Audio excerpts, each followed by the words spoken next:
为什么有一些方法不会在物理治疗中出现呢？ A little more. Good.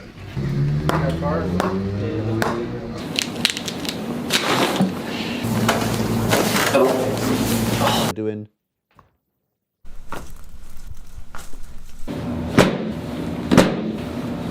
嗨，大家好，我的名字是大卫。今天想跟大家聊的是为什么物理治疗有用，跟什么是循证实践。首先，我会讲什么是循证实践，再来我会讲说什么是科学中所提到的证据，最后一个例子做收尾。系统性的收录证据作为临床决策的依据，就是所谓的循证实践。这个理念在现代的医疗领域以及其他的专业领域已经广泛的被提倡。物理治疗为其中采用此理念的专业。想象一下，任何的政府机关或有影响力的机构以及学校里所学的，都是以证据以及实验作为基础。因为我们对于医学的了解一直持续在变化以及更新。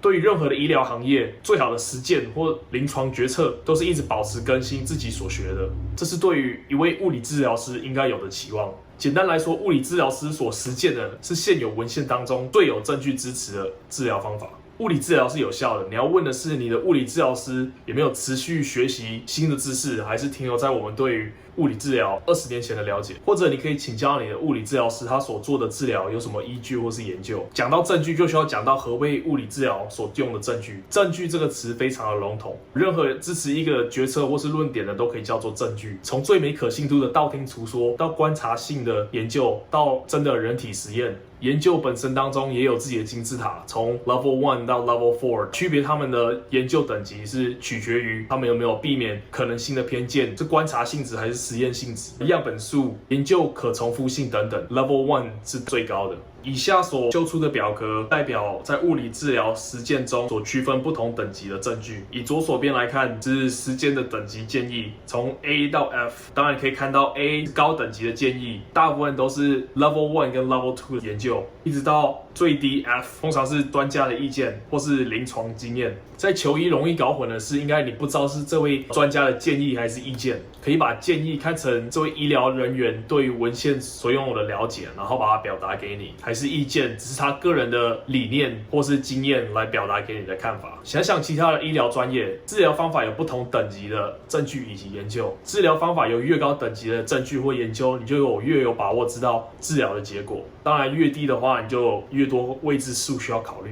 普遍上，物理治疗相较于其他的方法都是属于保守跟安全的。当一位长期腰痛的人去看诊，你的物理治疗师除了会问诊，看你的肌肉骨骼系统来给予你个人化的治疗方案，他们会确保在治疗方案里面所包含的是文献中所建议的。比如说，对于长期腰痛的患者，有高等级的证据指向核心肌群跟背部微小肌肉的训练，有低等级的证据指向干针治疗，有低等级的证据指向腰椎牵引，低等级的证据指向整骨电疗、超音波等等。冷热敷更是只是舒缓症状而已。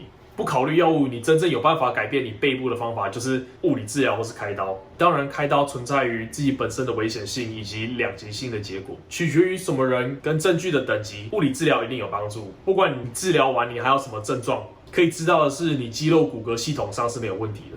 结论是，科学知识是永远在更新以及演变的。从事循证实践的专业人员会依据现有最新的知识以及文献去做治疗。新的知识会随着时间改变，研究并没有骗你，只是现在知道的更多了。之所以这样子，物理治疗会一直更新，跟那些没有循证实践的专业越区别开来。那今天就先到这里了。如果有任何的问题或留言的话，欢迎在底下分享。